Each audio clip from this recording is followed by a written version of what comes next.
जिल्हा माहिती कार्यालय सातारा व जिल्हा पत्रकार संघ यांच्या संयुक्त विद्यमाने 6 जानेवारी रोजी पत्रकार दिनानिमित्त वृत्तपत्र सृष्टीचे जनक दर्पणकार आचार्य बाळशास्त्री जांभेकर यांच्या प्रतिमेस पुष्पहार अर्पण करून अभिवादन करण्यात आले। या कार्यक्रमासाठी प्रमुख पाहुणे जिल्हा पोलीस प्रमुख समीर शेख हे उपस्थित होते। त्याचबरोबर कार्यक्रमाचे अध्यक्ष हरीश पाटणे, विभागीय अधिस्वीकृती समितीचे अध्यक्ष तसेच कार्यक्रमासाठी विविध मान्यवर उपस्थित होते।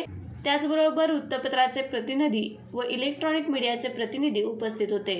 आज बाळशास्त्री जांभेकरांच्या आजच्या संस्मरण दिनी ज्यांनी 6 जानेवारी 1832 या दिवशी मराठी वृत्तपत्र सृष्टीतलं दर्पण नावाचे नियतकालिक सुरुवातीला सुरू केलं आणि म्हणून हा दिवस पत्रकार दिन म्हणून साजरा केला जातो।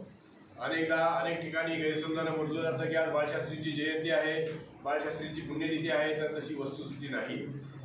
दर्पण हे वृत्तपत्र बाळशास्त्रींनी 6 जानेवारीला सुरू केलं आणि म्हणून आजचा दिवस हा दर्पण दिन किंवा पत्रकार दिन म्हणून संपूर्ण देशभर साजरा होतो। या दर्पण दिनाचा आजच्या या व्यासपीठावरून मी सातारा जिल्ह्यातल्याच नव्हे तर पुणे विभागातल्या माझ्या सगळ्या सहकाऱ्यांना मनापासून शुभेच्छा देतो।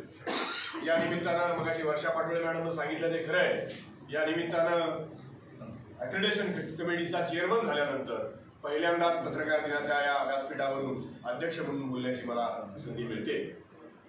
हे पद हे सातारा जिल्ह्याचं पद आहे, सातारा जिल्ह्यातल्या तमाम पत्रकार बांधवांचं पद आहे। विश्वस्ताच्या भावनेनं या पदावर मी काम करतोय आणि हे काम करत असताना रिझल्ट देऊन काम करतोय हे मला अभिमानानं तुम्हाला सगळ्यांना सांगावंसं वाटतं। व्यवस्था बिघडली नाही पाहिजे, सामान्य माणसाला त्याचं काम करता आलं पाहिजे, व्यापारीला त्याचा व्यवसाय करता आला पाहिजे, पत्रकारांना त्यांची पत्रकारिता करता आला पाहिजे, पक्षांना त्यांचं राजकारण करता आलं पाहिजे। हा आमचा धोरण असतो किंवा आमचा शेवटचा हा उद्दिष्ट असतो।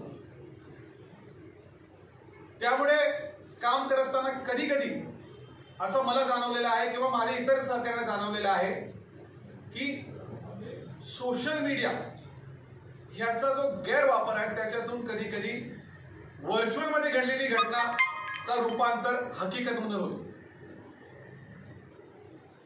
आणि ही जबाबदारी फार मोठी जबाबदारी आहे जी आपण सगळ्यांच्या कांद्यावर आहे आणि छोटी मोठी जबाबदारी नाही। जर एखाद्या चुकून टाकलेल्या अशा प्रकारच्या सोशल मीडियावर एखाद्या गोष्टी जर टाकण्यात आली आणि त्याच्यामुळे जर उद्या एखाद्या मुलीचा जीव गेला तर याचा जबाबदार तो व्यक्ती तर नक्कीच आहे ज्याने ती घटना केली असेल, कृत्य केलं असेल, पण ज्या सोशल मीडियाच्या पोस्टमुळे ती कृत्य घडलेली आहे तो सोशल मीडियाचा पोस्ट टाकणारा व्यक्ती जबाबदार आहे की नाही हा प्रश्न आपल्या समोर आहे आणि हा प्रश्न आमच्या समोर देखील बरेच वेळा आहे।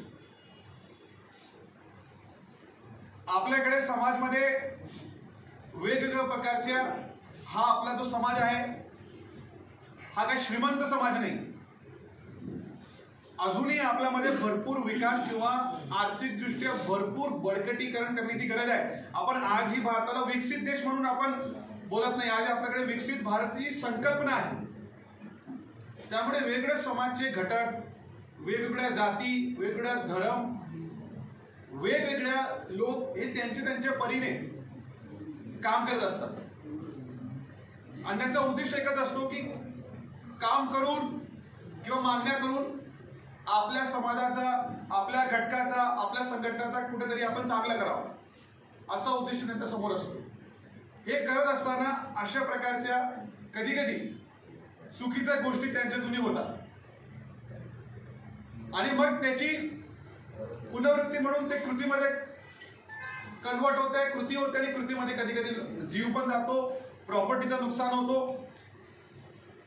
त्यामुळे ह्या बाबतीत सगळ्यांना जे माझे पत्रकार बंधू या ठिकाणी उपस्थित, त्यांचे वरिष्ठ जे त्यांना ज्युनियर आहेत ते सगळे जबाबदार पदाधिकारी, सगळ्यांना माझा आग्रह राहणार आहे की या बाबतीत चांगले SOP तयार झाले पाहिजे। जसं आमच्याकडे SOP आहे, मी माझ्या वर्दीमध्ये एखाद्या खासगी व्यक्तीच्या घरी जाऊन जर मी डान्स करत राहिलो आणि त्याचा व्हिडिओ प्रसारित मी केला तर ते कोणाला पटेल का?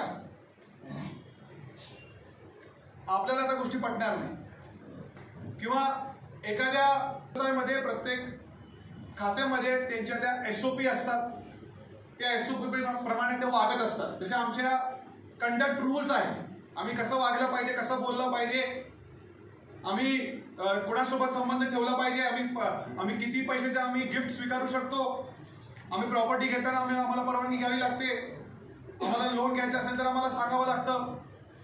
दरवर्षी आम्ही आमच्याकडे असलेल्या सर्व संपत्तीचा आम्ही शासनाला देत असतो.